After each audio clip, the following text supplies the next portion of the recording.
Hello there and welcome to another episode of In Case You Missed It, a social media show where we take a look in the world of Facebook to see all those amazing social media groups out there to make Chatham what it is, and we take a look back in the month of March and see what's been going on around Chatham via your TV. You know, we had a couple of floods, we had some St. Patrick's Day parties, but you know, I'm going to actually segue off that because, you know, we got the spring and the summer coming up, and you're probably saying to yourself, well, there's all these cool events coming up. We have Retrofest, we have, you know, the Aereo car shows, we got arts on the boulevard, and you say to yourself, who puts these together? Who makes these all possible? It can't be just, you know, one group every year. You know, sometimes we have our Chatham BIAs, and we have our, you know, other great community groups that, you know, pool a bit of money here. So I have ourselves here, person you may be familiar with who's helped out with the Chatham BIA. You might have seen him from the Canada Day Committee from last year. We got Chris Glassford here, who is here to talk about a group that, it's a group or a page, as you can see behind me here, Summit Shows Canada. And you're probably saying to yourself, what is this?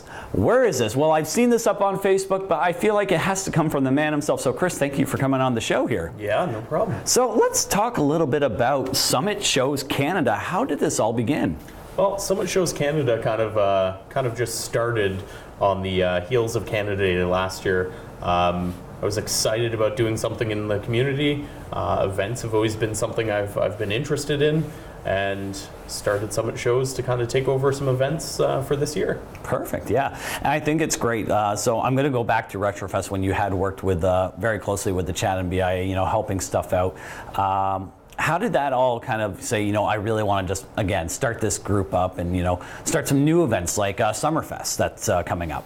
Yeah, so basically I've been working with Retrofest for probably about 2 years now, just in the sound department and kind of the entertainment as well. Mm-hmm. This year I was offered a chance to take over the beverage garden, and I did it. So well, the beverage garden is a very important tool of every event. It's huge. So that kind of pushed me into looking into other ideas, other events. The CK Animal Rescue came to me and said, Summerfest, let's do it. We want to do something for the family, for the kids, and for youth, looking to kind of get out in the summer and get active. Mm-hmm. So that kind of sparked something there. And then, of course, we have the rest of the year. I'm pushing some boundaries at the end of the year that I'm not quite touching quite yet, but we have a health expo. Sure. And then in December, I'm doing something, but that's super top secret. So if you're looking and you're going to find any information, Chris will not be leaking in that information. So when you started Summit Shows Canada, as a group, you know, what was one of your first things to say, how can I start making social media as a tool great to promote these events? Yeah, so I guess the first thing we thought of was immediate branding. So it was to make something that looked nice, visually appealing, and all of our stuff kind of all matches into the same branding. And then as soon as we got that, it was hit social media as hard as you can, and try to... I've used a lot of the analytics, right? So going into the page and figuring out where your customers are, what they're doing at that time of the day in your social media campaigns, and then pushing everything so that it builds nicely. But that's great. You're actually one of our first guests who's talked analytics, and a lot of people really don't understand the idea of analytics. I guess you could almost compare it to watching a video or a movie. You know, a certain peak time, certain people like to watch certain things. So for an average day user, what is an average peak time in your opinion? It really ranges depending on the pages. So I try to, our main page per se probably doesn't get hit until around the dinner hour or just after, when people are kind of getting into the groove of winding down for the day. However, with Summerfest, it's most of the work hours, so I'm not sure what you guys are doing out there at work, but I know you're probably looking at my ad. So what is kind of a challenge? You know, you're doing this from the ground up. You know, it can't be all done with one person. So what is one of the challenges that you're having, maybe one of the positive things that's creating these events? So one of the biggest challenges I would say would be the sponsorship of the event. Sure. a lot of the implementation of everything that we do is pretty simple now that we've got the pattern down. Working with Ribfest for the last 6 years kind of gave me that kind of I want to say you've kind of got some inspiration some insight, from sure some, inspiration for sure, and they've taught me how to host an event correctly. And really, there's no correct way, but there is a wrong way. So, absolutely. I tried to take a lot of the ideas that they had and mold them and find my own little niche. But yeah, with sponsorships, you're definitely looking at something that you need a lot of community support. We have CK Animal Rescue stepping up to be the charitable beneficiary for the Summerfest, and they had the idea. But we definitely need that support in a cash situation, or in kind even. Some services are very helpful in an in kind.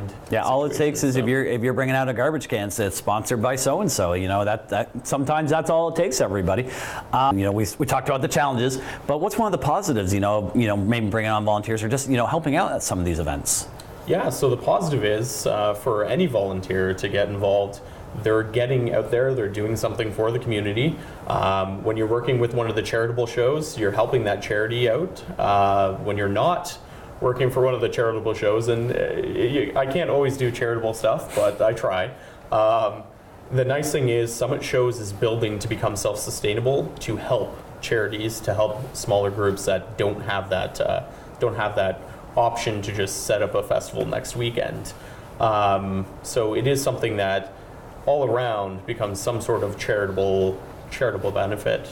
For somebody who's thinking of starting their own social media business, whether it's in cupcake making, Summit Shows, in events, do you have any words of wisdom of where they should really start from the ground up? Is there a key inspiration to maybe going out to an event or seeing how a business is done? How does someone get themselves out in the social media world? So I think one of the biggest things would be exactly as I said, when you go into a company or you observe a company and see what they're doing, don't copy them, but like build your own ideas. For me, it was Ribfest. So I worked with them for 6 years. I knew kind of where they were at with different things, and I continue to work with them. Great people. They know what they're doing. So you kind of just learn more about the trade itself. So Chris, thank you very much for coming on, talking a little bit about social media. Is there anything you'd like to add, maybe about some of these upcoming events, or just in general, just out to the Chatham community? Yeah, so basically with Retrofest coming up, with Summerfest, the Health Expo, the other top secret event, we need volunteers, we need sponsors, and just community support would be nice.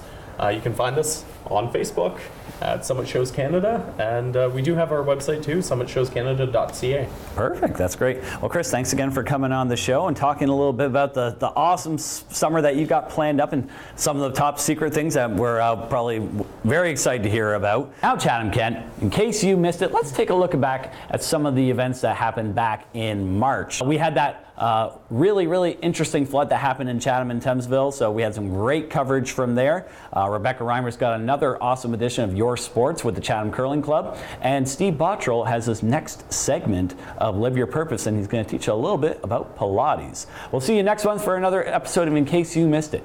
Take care.